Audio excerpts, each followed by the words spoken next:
जय श्री हरि दोस्तों। आज हम बात करेंगे भगवान विष्णु के प्रथम अवतार श्री मत्स्य अवतार की। यह कथा सिर्फ एक कहानी नहीं बल्कि धर्म, सृष्टि और जीवन के गहरे रहस्यों को अपने अंदर समेटे हुए है।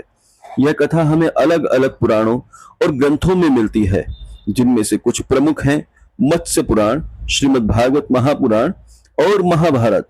इसके अलावा पद्म पुराण में भी इस घटना की चर्चा है। आज हम इन सभी ग्रंथों के संदर्भों को एक साथ मिलाकर एक संपूर्ण कथा आपके सामने प्रस्तुत करेंगे। यह कथा शुरू होती है एक महान राजा से जिसका नाम सत्यव्रत था। वह अत्यंत धर्मपरायण और तपस्वी राजा थे। एक दिन जब वे कृतमाला नदी में स्नान कर रहे थे तो उनकी अंजलि में एक छोटी सी मछली आ गई। मत्स्य पुराण के अध्याय 1 में इस घटना का वर्णन है।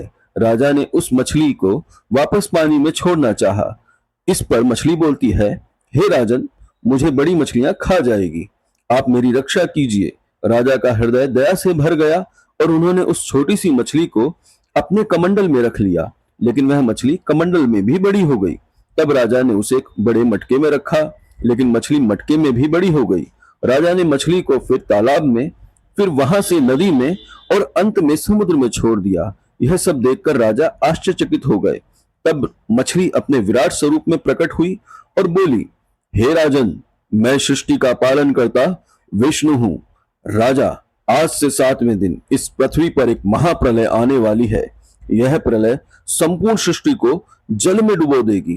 तुम्हें सभी औषधियों, बीजों, सभी प्रकार के प्राणियों के सूक्ष्म शरीर और सप्तऋषियों को एक विशाल नाव में रखना होगा।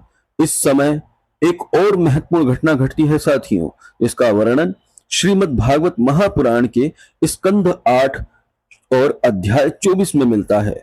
ब्रह्मा जी जब निद्रा में थे तब शंखासुर नामक एक शक्तिशाली राक्षस ने वेदों को चुरा लिया। उसने वेदों को चुराकर समुद्र की गहराई में छिपा दिया। इस कृत्य से सृष्टि का ज्ञान संकट में आ गया। भगवान विष्णु को जब इस बात का पता चला तो उन्होंने वेदों को वापस लाने का निश्चय किया। जब महाप्रलय आई साथियों, चारों ओर केवल जल ही जल था। राजा सत्यव्रत ने भगवान के आदेशानुसार एक बड़ी नाव बनाई और उसमें सभी को बैठा लिया। तब भगवान ने विराट स्वरूप में प्रकट होकर अपनी पूंछ से नाव को बांधा और उसे प्रलय के जल से खींचकर ले जाने लगे।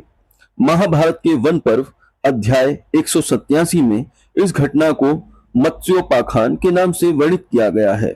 इस बीच भगवान मत्स्य ने अपने मार्ग में एक और महत्वपूर्ण कार्य किया। उन्होंने मकर नामक एक जलीय जीव को मुक्ति प्रदान की। पद्म पुराण में वर्णित एक कथा के अनुसार मकर वास्तव में एक यक्ष था जिसे श्राप था।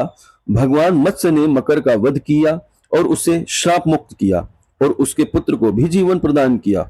इस तरह उन्होंने न केवल सृष्टि को बचाया बल्कि अपने भक्तों पर भी कृपा की। प्रलय के जल में ही भगवान मत्स्य ने हैग्रीव और शंखासुर का भी वध किया और उन दोनों राक्षसों का वध कर कर उन्होंने वेदों को वापस ब्रह्मा जी को लौटाया। सत्यव्रत को आध्यात्मिक ज्ञान प्रदान किया और उन्हें सृष्टि के नए चक्र का पहला मनु बनाया, जिसे वैवस्वत मनु कहा जाता है। यह कथा हमें सिखाती है कि जब भी सृष्टि पर कोई संकट आता है तब भगवान किसी न किसी रूप में उस सृष्टि और अपने भक्तों की रक्षा के लिए आते हैं। मत्स्य अवतार ने जल में से जीवन की रक्षा की, ज्ञान को बचाया और अपने भक्तों को श्राप से भी मुक्त किया। साथियों, मत्स्य अवतार की इस पूर्ण कथा पर आपका कमेंट जरूर आना चाहिए। आप कमेंट बॉक्स में लिखिए, जय श्री हरि, जय श्री नारायण। आज की कथा हम यहीं समाप्त करते हैं। मिलते हैं भगवान विष्णु के 24 अवतारों में से अगली कथा पर। जब तक के लिए जय श्री हरि।